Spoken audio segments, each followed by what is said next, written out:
तो आज हम मनुस्मृति द्वितीय अध्याय के जो श्लोकों का अध्ययन कर रहे थे, तो पिछले भागों में हमने संस्कारों के बारे में जान रहे थे। अब अगले श्लोकों में हम अगले जो भी वृत्तांत है इसके बारे में बताएं, उसके बारे में जानेंगे। तो पिछले जो भाग में अपन का जो वृत्तांत चल रहा था कि वो जो भृगु मुनि है अन्य मुनियों को क्या समझा रहे हैं कि उनको संस्कारों के बारे में बता रहे थे कि सबसे पहले कौन सा था, गर्भाधान निश्चय जिसको कहते हैं, फिर जात का अपना दूसरा है कौन सा, वंशवन, फिर सीमांत उपनयन, फिर जात कर्म, नामकरण, निष्क्रमण, अन्नप्राशन आदि अनेक प्रकार के संस्कारों के बारे में वो वहाँ पर बता रहे थे। फिर बाद में जो अपने पिछले भाग के जो कुछ श्लोक थे उसमें उपनयन संस्कार चल रहा था, उपनयन संस्कार की भी उसमें कुछ वर्षें बताई गई थी। तो उसके जो कुछ श्लोक हैं आपको फिर से स्मरण करा देते हैं कि जो श्लोक है पिछला उसमें कुछ ये भी था कि जो ब्रह्मचारी ब्राह्मण है जो अपने पुत्र को शास्त्रों का ज्ञान करवा कर उसको ब्रह्म तेजस्वी बनाना चाहता है, तो उसको अपना जो पुत्र का जो उपनयन संस्कार है वो 5वें वर्ष कर लेना चाहिए। और जो क्षत्रिय है वो अपने पुत्र को बलवान बनाना चाहे तो उसको 6वें वर्ष में कर लेना चाहिए। और जो वैश्य है अपने पुत्र को धनवान बनाना चाहे तो उसको वो 8वें वर्ष में कर लेना चाहिए। फिर उसकी कुछ परिसीमा भी बताई गई थी कि भाई इस प्रकार की जो परिसीमा है उपनयन संस्कार करने की, इन ब्रह्मचारी को जो उपनयन संस्कार है वो 16वें, 22वें और 24वें वर्ष में कर लेना चाहिए। यानी ब्राह्मण ब्रह्मचारी का 16वें वर्ष में, क्षत्रिय का 22 वर्ष में और जो वैश्य है उसका 24वें वर्ष में कर लेना चाहिए। यदि इस समय रहते निश्चित समय के अंतर्गत उपनयन संस्कार नहीं किया जाता है तो वह व्यक्ति सावित्री पतित माना जाता है। अब सावित्री पतित का मतलब यहाँ होता है उस नियम आचरण या संस्कार से विहीन व्यक्ति से किसी प्रकार का संबंध नहीं रखा जाता है। यहाँ तक कि जो शास्त्री लोग जो होते हैं अर्थात जो शास्त्रों का ज्ञान रखते हैं, इस प्रकार से सावित्री पथभ्रष्ट लोगों से विवाह संबंध भी नहीं कर पाते हैं। तो इस प्रकार से श्लोकों में बताया गया था। फिर जैसे आगे चलते हैं अगले श्लोकों में उनकी जो वस्त्र वेशभूषा है उनके बारे में बताया गया है, उनको किस प्रकार से दंड व्यवस्था धारण की जाती है उसके बारे में बताया गया है। तो देखिए यहाँ पर ये 41वां श्लोक है, इसमें बताया गया है कार्ष्ण रौरव वास्तानि चर्मानि ब्रह्मचारी ने वशीरन्ना अनुपूर्वेन सान क्षौमम बेकानी च। तो इस श्लोक में बताया गया है कि जो ब्रह्मचारी ब्राह्मण क्षत्रिय और वैश्य है उनको किस प्रकार के वस्त्र ओढ़ने चाहिए और किस प्रकार के पहनने चाहिए।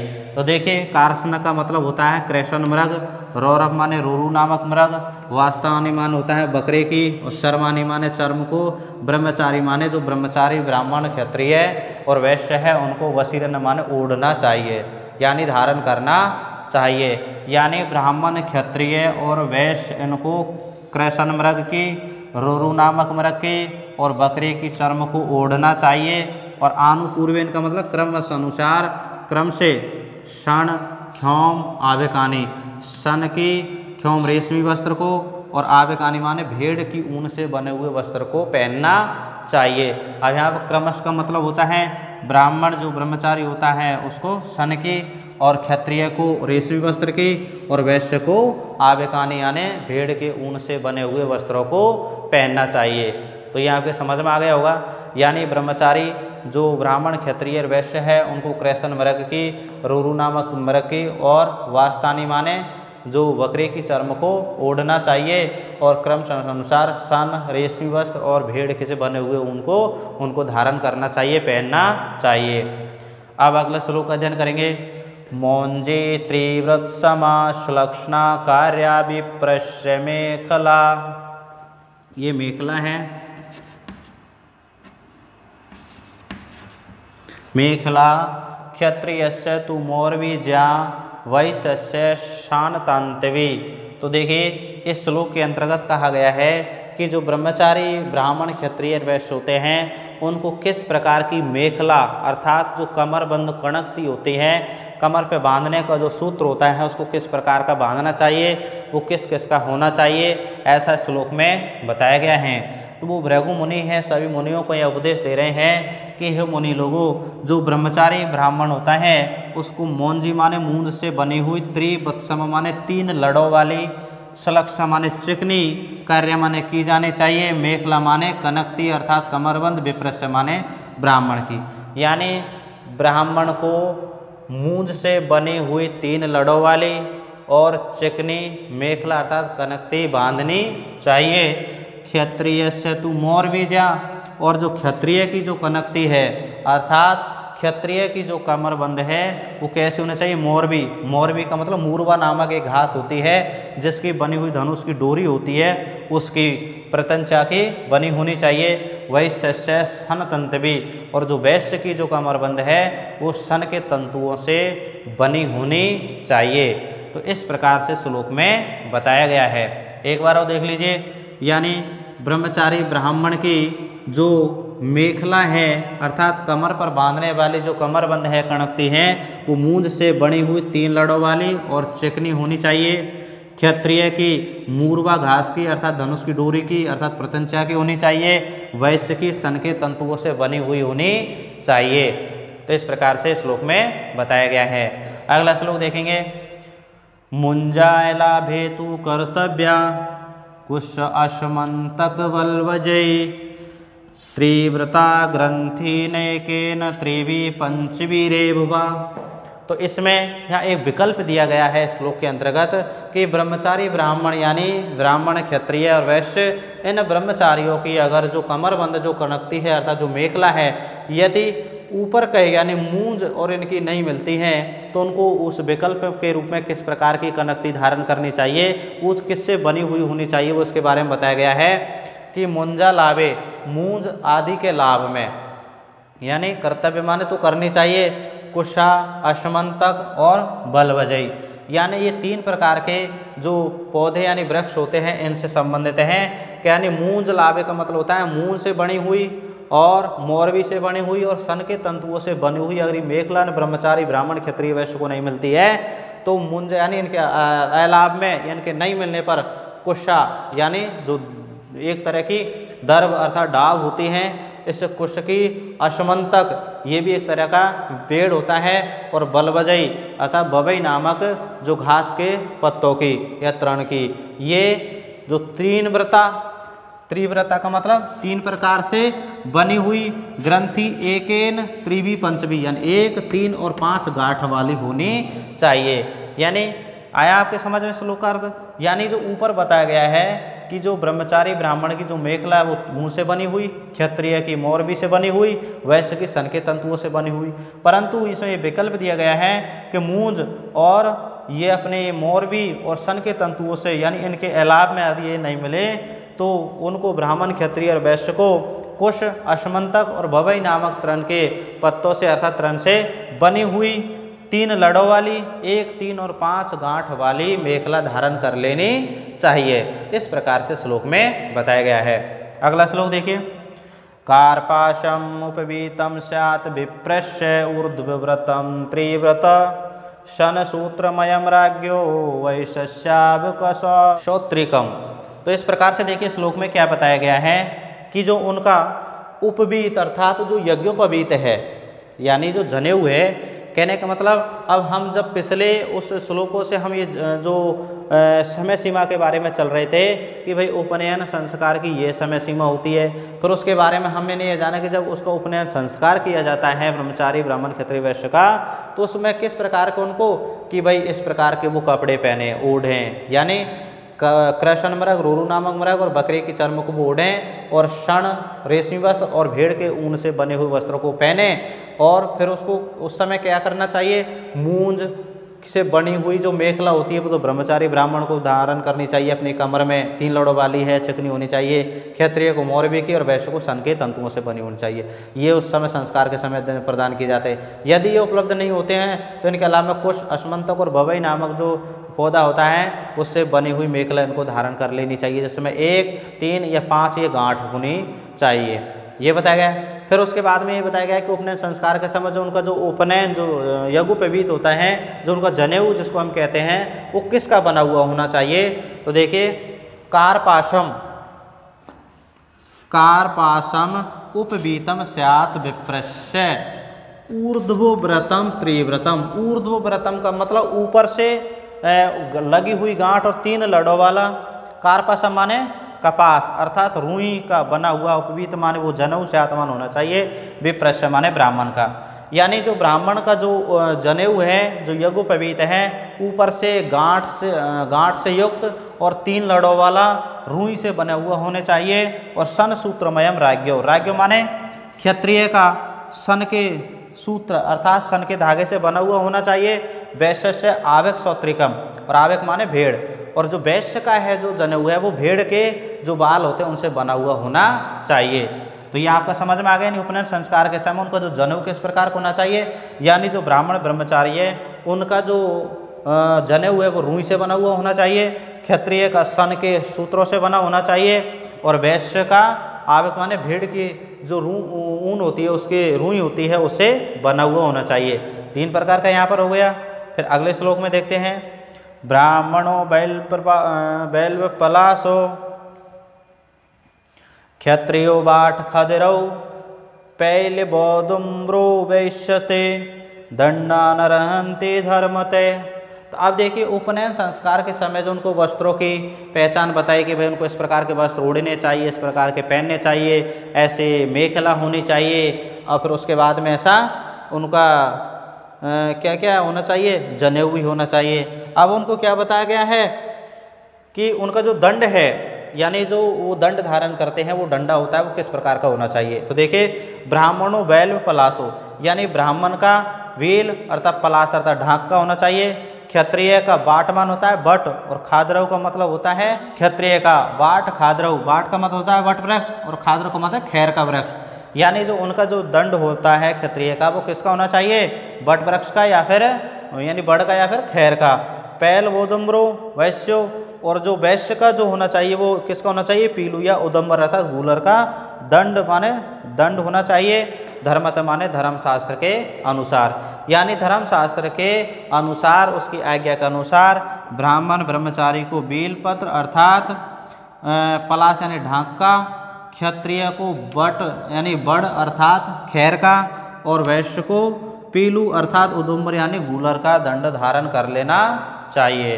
तो इस प्रकार का ये दंड की व्यवस्था बता दी इसमें कि किस प्रकार को उनकी जो दंड है, जो लाठी है, जो डंडा होता है, वो किस किस का बना हुआ होना चाहिए कि भाई क्षत्रियो बाट खाद्रव, यानी क्षत्रिय का तो बड़ का या फिर खैर का होना चाहिए, और ब्राह्मण का वेल का या पलाश यानी ढाक का होना चाहिए, और वैश्य का पैलो मंद्रोम यानी पीलू या फिर उदुम्बर यानी गूलर का होना चाहिए।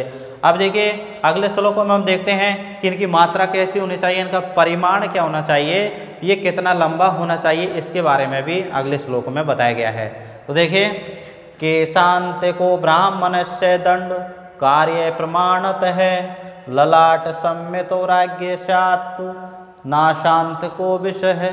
तो किस प्रकार से ब्रह्मचारी और के जो दंड को धारण करने की जो व्यवस्था है, वो उनकी मात्रा क्या होनी चाहिए वो भी बताया गया है।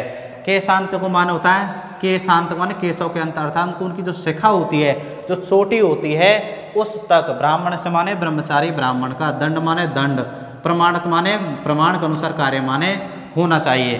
कहने का मतलब जो ब्रह्मचारी ब्राह्मण का जो दंड है वो केशांत अर्थात उनकी शिखा तक, उनकी चोटी तक लंबा होना चाहिए। ललाट सम्यत तो राज्य, राज्य माने जो क्षत्रिय का होना चाहिए वो ललाट सम्यत माने ललाट तक ऊंचा होना चाहिए।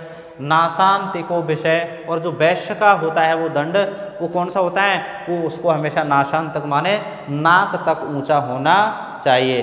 तो इस प्रकार की भी व्यवस्था उन्होंने यहाँ पर इस श्लोक में की है कि भाई उन ब्रह्मचारी ब्राह्मण क्षत्रिय वैश्य जो दंड धारण करते हैं वो किस किस का बना हुआ होता है। अगर उन्होंने पहले श्लोक में क्या बताया कि ब्रह्मचारी का वो किसका होता है, पीलू और नहीं बैल और पलाश, यानी बेलपत्र पलाश ढाक का होना चाहिए, और क्षत्रिय बात खाद्रव अर्थात क्षत्रिय का बड़ या फिर खैर का होना चाहिए, और पहला वो बंद्रव यानी पीलू और उदम्बर अर्थात गूलर का वैश्य का होना चाहिए। लेकिन उन्होंने इसकी मात्रा भी बता दी कि भाई वो किस प्रकार का होना चाहिए, यानी केशांत को ब्राह्मण से, यानी ब्राह्मण ब्रह्मचारी का जो दंड है वो केशांत यानी उनके शिखा तक होना चाहिए, और फिर ललाट समेत राज्य, और ललाट तक किसका होना चाहिए, क्षत्रिय का होना चाहिए, और नाशांत को विषय, और विषय जो वैश्य है उनका जो दंड है वो नाशा यानी नाक तक ऊंचा होना चाहिए। अब वो इस प्रकार की मात्रा बता दी भाई, उन्होंने पहचान बता दी कि इस प्रकार के दंड होने चाहिए, इस प्रकार की ऊंचाई होनी चाहिए। अब उनका स्वरूप कैसा होना चाहिए वो इस श्लोक में बताया गया है। देखिए, ऋजवस्ते तु सर्वेषु व्रणा सोम दर्शना अनुद्वेग करा नृणाम सत्वतो अग्निदूषिता, यानी वो किस प्रकार का होना चाहिए? रेजवमान होता है सीधा, यानी जो डंडे होते हैं ब्रह्मचारी ब्राह्मण क्षत्रिय वैश्य का वो एकदम सीधा डंडा होना चाहिए, यानी उनके तो बने हुए होने चाहिए जिस प्रकार के वृक्ष उन्होंने बताए हैं, लेकिन वो सीधा होना चाहिए। तू माने तो सर्वे माने वे सभी, ते सर्वे यानी वे सभी डंडे सीधे, शिव माने होने चाहिए। एब्रना, एब्रना का मतलब किसी प्रकार का घाव चोट, कहने का मतलब उसके अंतर्गत गांठ वो नहीं होनी चाहिए। सौम्य दर्शना देखने में अच्छे होने चाहिए। अनुदेग करा नरनाम, और मनुष्य को डराने वाले नहीं होने चाहिए। सत्वतो, और एकदम बिल्कुल ऐसे होने चाहिए, बिल्कुल साफ होने चाहिए, अर्थात वो छाल से युक्त होने चाहिए। ऐसे साफ नहीं होने चाहिए कि उनको छाल को निकाल दिया गया हो, ऐसे बिना छाल वाले नहीं होने चाहिए, छाल से युक्त होने चाहिए। अनग्नि दूषिता, और अग्नि से जले हुए भी नहीं होने चाहिए। तो इस प्रकार के उनकी दंड के स्वरूप के बारे में भी इस श्लोक के अंतर्गत बताया गया है। यानी ते सर्वे, यानी वे ब्रह्मचारी जो ब्राह्मण क्षत्रिय और वैश्य हैं उनके भी जो सभी दंड है वो सीधे गांठ से रहित, देखने में सुंदर, मनुष्य को डराने वाले नहीं होने चाहिए, छाल से रहित नहीं होने चाहिए, और अग्नि से दूषित नहीं होने चाहिए, अर्थात इस प्रकार के सौम्य दर्शन वाले होने चाहिए। अगला श्लोक देखिए। प्रतिगृहेप्सितं दंड उपस्थाय च भास्करम प्रदक्षिणां परित्यग्निं चरेत वैख्यम यथा विधि। तो देखिए, जब उपनयन संस्कार के सारी विधियों के बारे में वो भृगु मुनि उन मुनियों को बतलाते हैं, तो उस आगे यानी जब उनका उपनयन संस्कार हो जाता है तब उनको भिक्षा आचरण करना चाहिए, और उनको जो भिक्षाटन है, जो भिक्षा आचरण है वो कैसे करना चाहिए उसका भी इस श्लोक के अंतर्गत बताया गया है कि प्रतिग्रह ईप्सितम दंड, ईप्सितम माने इच्छा के अनुसार। अब इच्छा का मतलब यहाँ पर ब्रह्मचारी का कैसा दंड था, क्षत्रिय का कैसा था, वैश्य का कैसा था, इनको जो भी इनको वहाँ पर स्वेच्छा जो निर्धारित किया ऊपर जो दंड की व्यवस्था की गई है, उनको वह दंड प्रतिग्रह का मतलब स्वीकार करके उपस्थाय च भास्करम, और भास्कर के सामने खड़े होकर, भास्कर का मतलब सूर्य के सामने खड़े होकर के कि भाई अब मैं भिक्षा आचरण करता हूँ। प्रदक्षिणाम परित्याग्नि, अर्थात अग्नि की परिक्रमा करके, चरेत माने करना चाहिए, वैक्यम माने भिक्षाटन, यथा विधि माने धर्मशास्त्र के अनुसार। क्या बताया है श्लोक के अंतर्गत कि भाई उस ब्रह्मचारी ब्राह्मण क्षत्रिय वैश्य को अपने ईप्सित दंड को ग्रहण करके और सूर्य का उपस्थापन करके अग्नि की परिक्रमा करके विधि के अनुसार भिक्षा का आचरण करना चाहिए, यानी उनको भिक्षा मांगनी चाहिए। आगे होगा आपके समझ में श्लोक। अगला देखिए। भवत पूर्वं चरेत भैख्यम उपनीतम द्विजोत्तमः भवत मध्यम तु राजन्यो वैश्यस्तु भवद उत्तरम। तो देखिए, अब यहाँ पर भिक्षाटन के बारे में उनको बता दी, लेकिन अब उसके बाद में क्या नियम बताया है कि भाई उनको जब भिक्षा मांगते समय किस प्रकार का आचरण करना है, किस प्रकार का उनको उच्चारण करना है, वो इस श्लोक के अंतर्गत बताया गया है कि वे भवत पूर्वम चरेत वैक्यम उपनीतम द्विजोत्तमे। उपनीतम का मतलब जिसका उपनयन संस्कार हो गया है, ऐसे द्विजोत्तम माने द्विजों में उत्तम, अर्थात ब्रह्मचारी जो ब्राह्मण है उसको भवत पूर्वम माने पहले, भवत माने भवत शब्द का उच्चारण करके, वैक्यम चरित माने भिक्षा मांगनी चाहिए। क्या बताया श्लोक में कि जिस ब्रह्मचारी ब्राह्मण का उपनयन संस्कार हो गया है, जो द्विजोत्तम है, अर्थात ब्राह्मण क्षत्रिय और वैश्य तीनों में से पहले नंबर का, अर्थात जो ब्रह्मचारी ब्राह्मण है उसको हमेशा भवत शब्द का प्रयोग पहले करके ही भिक्षा मांगनी चाहिए कि भवती भिक्षाम दे, क्या आप मुझे भिक्षा दीजिए। आप शब्द का पहले उच्चारण करना चाहिए, ऐसा इसमें ब्रह्मचारी ब्राह्मण को बताया गया है। भवन मध्यम तु राजन्यो, और राजन माने जो द्विज क्षत्रिय होता है, अर्थात क्षत्रिय को भवत शब्द का उच्चारण मध्य में करना चाहिए। जैसे आप भिक्षा दो की जगह भिक्षा आप दीजिए, इस प्रकार से। यानी ब्राह्मण ब्रह्मचारी को तो भवत शब्द का पहले उच्चारण करना चाहिए, राजन क्षत्रिय को भवत शब्द का बीच में उच्चारण करना चाहिए, और वैश्यस्तु भवत उत्तरम, और जो वैश्य है उसको अपने भवत शब्द का उच्चारण बाद में अर्थात लास्ट में करना चाहिए। जैसे भिक्षा दीजिए आप, यानी आपका यानी भवत शब्द बाद में हो गया। तो इस प्रकार से यहाँ पर जो भिक्षा आचरण है उन द्विजों के यानी ब्राह्मण, क्षत्रिय और वैश्य, इनका जो द्विजोत्ता आचरण है तो इस श्लोक के अंतर्गत बताया गया है कि भाई उनको अगर भिक्षा भी मांगनी है तो उनको किस प्रकार से मांगनी है कि ब्राह्मण ब्रह्मचारी को पहले भवत का प्रयोग करना है, क्षत्रिय को बीच में करना है और वैश्य को बाद में भवत शब्द का प्रयोग करना है। ठीक है, अगला श्लोक देखेंगे। मातरम वा स्वसारम वा मातुर्वा भग्नीम निजाम भिक्षेत भिक्षाम प्रथमम या नैच एनव नावमानयेत। तो किसी प्रकार से श्लोक में ये बात बताई गई है कि सबसे पहले जब वो ब्रह्मचारी ब्राह्मण का उपनयन संस्कार हो चुका होता है उसको दंड व्यवस्था के बारे में बता दिया जाता है, उनको भिक्षा आचरण के बारे में बताया जाता है। तो अब ये उनको बारे में बताया गया है कि उनको भिक्षा कहाँ मांगनी चाहिए। सबसे पहले किन लोगों से उनको भिक्षा मांगनी चाहिए?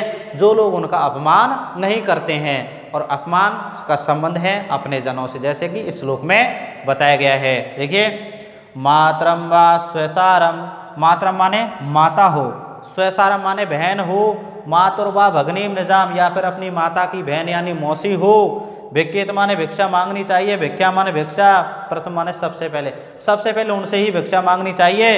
या चैन एनम न, जो इनकी किसी प्रकार से अवमानना नहीं करती हैं या जो इनका अपमान नहीं करती हैं उनसे ही सबसे पहले भिक्षा मांगनी चाहिए। तो यहाँ पर क्या बताया गया श्लोक में कि उस ब्रह्मचारी ब्राह्मण को अर्थात द्विजों को सबसे पहले माता से, अपनी बहन से, अपनी माता की बहन अर्थात मौसी से सबसे पहले भिक्षा मांगनी चाहिए, जिससे उनका कोई किसी प्रकार से अपमान नहीं होता है, अर्थात ये इनका अपमान नहीं करती है। इस प्रकार से इन श्लोकों के अंतर्गत हमने ये इनके उपनयन संस्कार के नियम और उनके भिक्षाचरण के नियम आदि पढ़े। अब अगले भाग में हम अगले श्लोकों का अध्ययन करेंगे। ठीक है, धन्यवाद।